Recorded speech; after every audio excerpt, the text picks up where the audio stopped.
Dream job manifest செய்ய இந்த 3 ஸ்டெப்ஸை follow பண்ணு. முதல் படி கிளாரிட்டி.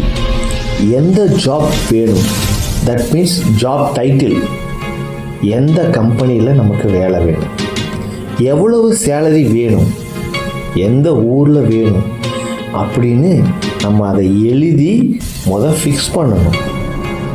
அதுக்கப்புறம் செகண்ட் ஸ்டெப், இந்த ஜாப் கிடைச்ச மாதிரி நம்ம ஃபீல் பண்ணணும்.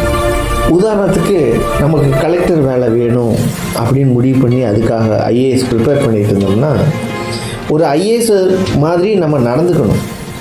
வேல்யூடாக, க்ரியேட்டிவாக, செக்யூராக எந்த ஃபீலிங் வேண்டுமோ அதை மனசில் உருவாக்கணும். அதுக்கப்புறம் இந்த குறிப்பிட்ட ஜாப் ஏன் வேண்டும் 3 பவர்ஃபுல் ரீசனை நம்ம எழுதணும். இதுதான் அந்த மேனிஃபெஸ்டேஷனோட இன்ஜின். எழுது, உணரு, அப்படியே உன்னை அந்த வெர்ஷனாக மாற்றிக்கும். ட்ரீம் ஜாப் அட்ராக்ட் ஆகாமல் போகவே முடியாது. உனக்கு அந்த வேலை கிடைச்சே ஆகும். அதை நீ நம்பு, கண்டிப்பாக நடக்கும்.